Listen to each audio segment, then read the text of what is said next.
Profe, tengo algo que decirle, pero me avergüenza muchísimo decírselo. Pero requiero que lo sepa porque necesito su ayuda.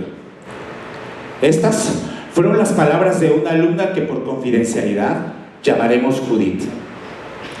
A lo largo de mi experiencia en la docencia, he tenido situaciones de alumnos que han tenido casos de acoso, de abuso, de depresión, de ansiedad e incluso de intentos de suicidio, como el caso de Judith.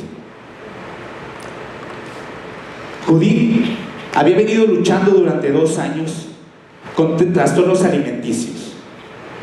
Aparentemente todo iba bien. Y un día, ella decidió dejar su tratamiento, ya no medicarse más. Nadie lo notó, ni siquiera su terapeuta, que seguía con sesiones con ella. La conclusión de esto fue esta mala idea que tuvo Judith. Lo que Judith hizo aquel día no fue un impulso, fue un plan perfectamente preparado. Sabía cómo, dónde y cuándo lo haría. Desde una semana antes compró todo lo que necesitaba. Incluso dejó escritas cartas de despedida para sus seres queridos. Aquel día transcurrió como cualquier otro. Salió con su familia, cenó con ellos, vio la televisión en casa con ellos. Y cuando la hora se acercaba, se despidió, dio las buenas noches, abrazó a su papá más fuerte de lo normal. Luego subió a su cuarto a ejecutar su plan. Al ver la sangre, algo dentro de ella cambió. El miedo la despertó. Bajó inmediatamente las escaleras a donde estaba su familia. El miedo, irónicamente, la había salvado, ya que pudieron llevársela en ese momento a un hospital a urgencias para ser tratada. Mientras yo escuchaba todo esto, estaba en shock por dentro. Nadie me había preparado para una situación así. Sí, para alumnos que hubieran reprobado materias, que se querían cambiar de carrera, pero no para alguien que había intentado suicidarse. Dije lo más sensato que pude decirle en ese momento, ya que dentro de mí había muchas preguntas. ¿Y si le digo algo mal? ¿Qué necesita escuchar de mí en este momento? Porque ella vino a pedirme ayuda con sus materias. Se acercaba la semana de exámenes y tenía que ser internada para retomar nuevamente su tratamiento. En ese momento, antes de despedirme de ella, la abracé y genuinamente le dije que podía contar conmigo y que mi oficina era un espacio seguro. Le dimos acompañamiento, porque eso era lo que realmente venía a pedir ese día Judith. Le comenté que trataría de que la escuela fuera el menos estrés de su vida, porque sabía la situación que estaba. Y entendí que educar a veces es solo eso: estar, escuchar y sostener a la persona cuando cree que se está cayendo. En México, el 70% de los jóvenes han experimentado alguna vez depresión o ansiedad durante su vida académica. De acuerdo a la OMS, la principal causa de muerte entre jóvenes de 15 a 29 años no son los accidentes, no es una enfermedad, es el suicidio. Muchos creen que estamos ante la generación de cristal, porque no aguantan nada, porque se quejan de todo. Pero ¿qué tal que si en vez de fragilidad lo que estamos viendo en ellos es realmente sensibilidad? ¿Qué tal que si en vez de que se están quejando, que yo también lo he llegado a pensar, lo que están pidiendo a gritos es ser escuchados? No es la generación de cristal, es una generación que está más evolucionada. Generaciones anteriores crecimos en un mundo totalmente diferente, en un contexto donde hablar de salud mental era impensable. Si decías que ibas al psicólogo, eras considerado como una persona que estaba loca. Hoy, la generación está muchísimo más informada, son más conscientes y tienen acceso a plataformas y comunidades que les permite expresar lo que generaciones anteriores callamos. El costo de esto fue muy alto. Hoy somos adultos con ansiedad reprimida, con estrés laboral crónico. o el famosísimo burnout. Creo que ahí está la verdadera generación de cristal. Por lo tanto, no estamos ante una generación de cristal como muchas veces le estamos diciendo. Es una generación más informada. La OMS nos dice que hoy en día no es que haya habido un brote de ansiedad y depresión de pronto. Lo que hay es menos tabú y muchísimo más conciencia. Y hoy en día hablar y decir que vamos a un terapeuta o con el psicólogo, afortunadamente es más común en las conversaciones cotidianas. Hoy tenemos más acceso a información y sabemos cómo tratarlas. Hoy en día los jóvenes buscan tener un propósito mayor de vida. Dos ejemplos son estas dos grandes líderes, Greta Thunberg y Malala. Líderes juveniles que han tomado acciones sociales porque saben que su voz pesa y quieren utilizarla para ayudarla. La mayoría de los jóvenes hoy en día buscan empleos donde sean valorados y además tengan un impacto social o ambiental. Más allá del dinero, lo que les preocupa es dejar huella, trascender. Por lo tanto, no estamos ante la generación de cristal. Estamos ante una generación que está rompiendo el silencio. Por otro lado, educar con amor también es exigir. El amor también exige. Si no lo retamos, no crecen. Si no les exigimos, no descubren su verdadero potencial. En mis clases yo suelo decir que las cosas no van a ser fáciles, pero que les voy a exigir porque creo en el potencial y en el talento que cada uno de mis alumnos tiene. Tuve una generación muy peculiar, una generación que me sacó verdaderas canas verdes. Hice todo lo imposible, hasta lo imposible, para dejar de darle clases. No se pudo. Pero en el proceso entendí que era un reto y lo tomé como tal. Y a pesar de su rebeldía, a pesar de su distracción y de que en todas las clases me retaban, entendí que lo que hacía falta era conocerlos y generar una empatía genuina con ellos. Hoy estoy muy orgulloso de ellos. Se acaban de graduar y es una generación que llevará siempre en el corazón, porque me demostraron que lo que les faltaba era que alguien los puliera. Una persona, una de ellas se acercó un día a mi oficina y me dijo: gracias, porque necesitaba que alguien me pusiera límites. Jamás lo vi venir de un adultito de 19 o 20 años. Y yo también aprendí mucho en ese camino. Estoy convencido que como educadores debemos utilizar la analogía de enseñarles a pescar más que darles el pescado.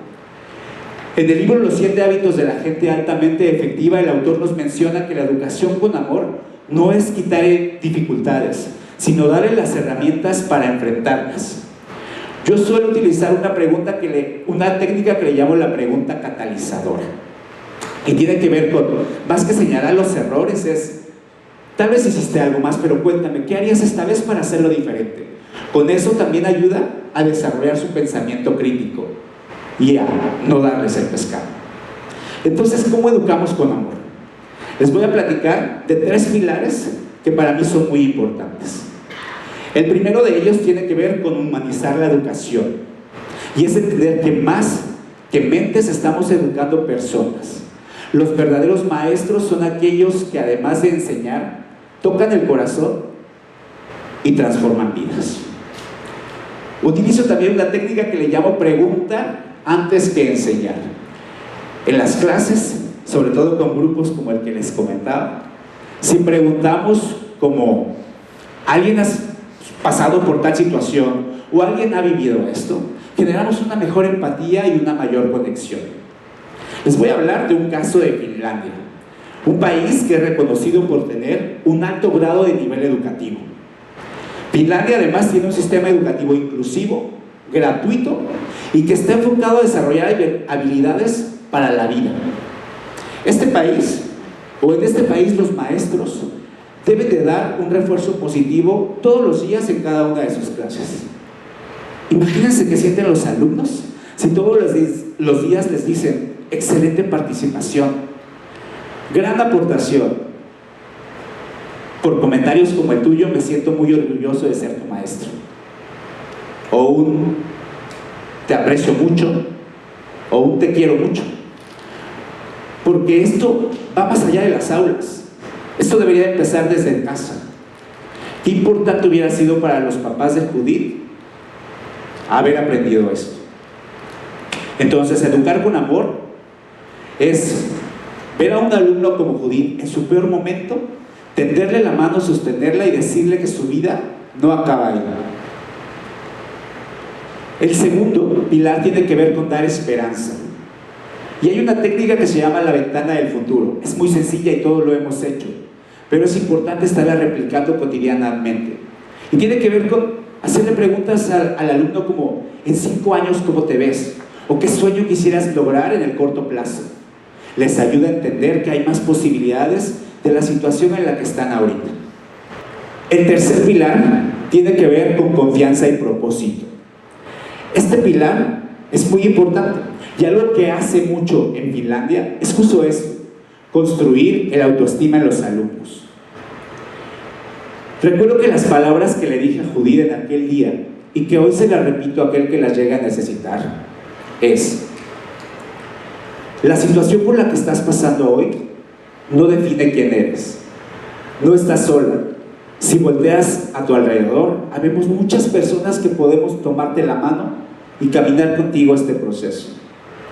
Te prometo que algún día mirarás hacia atrás y te sentirás bien orgullosa de lo fuerte que fuiste para seguir adelante. Otro alumno, en una materia que yo impartía, reprobó 2 veces. Llegó un día y me dijo: simplemente, profe, creo que no nací para esto. Y no era un tema de capacidad, era un tema de confianza y un tema de enfoque. En el libro La velocidad de la confianza, el autor nos menciona 2 frases para mí bien importantes. La primera es que la educación no solo es conocimiento, sino confianza en el potencial de cada persona. Y la segunda tiene que ver con que a veces lo único que necesitamos hacer como educadores es prestarles nuestra fe a un alumno antes de que ellos la construyan.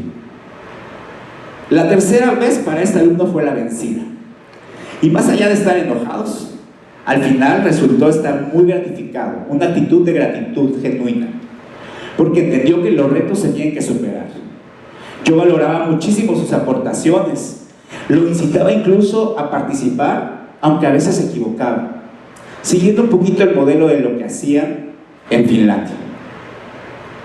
Como educadores, tenemos la responsabilidad no solo de enseñar, sino también de encender la chispa de cada uno de nuestros alumnos para descubrir su verdadero propósito de vida.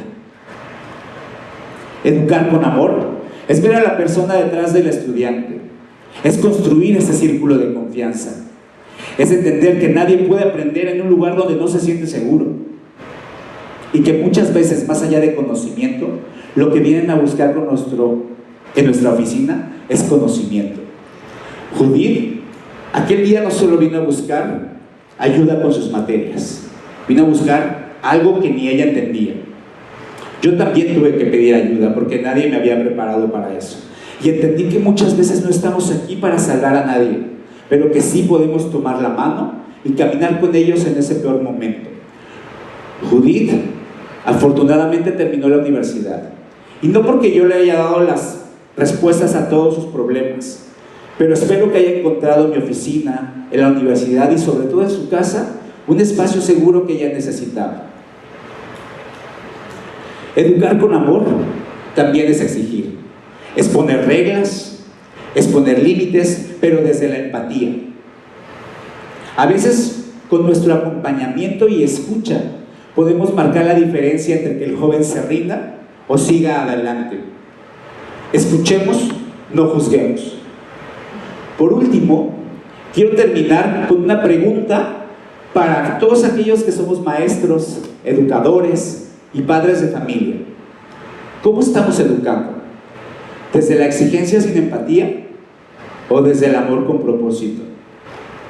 Recordemos que más allá de estudiantes estamos formando personas capaces, resilientes, valoradas, pero sobre todo amadas y felices. Yo aquí les prometo que voy a seguir con este propósito que me ha dado la docencia. y voy a cumplirlo hasta el último día que la vida me permita. Muchas gracias.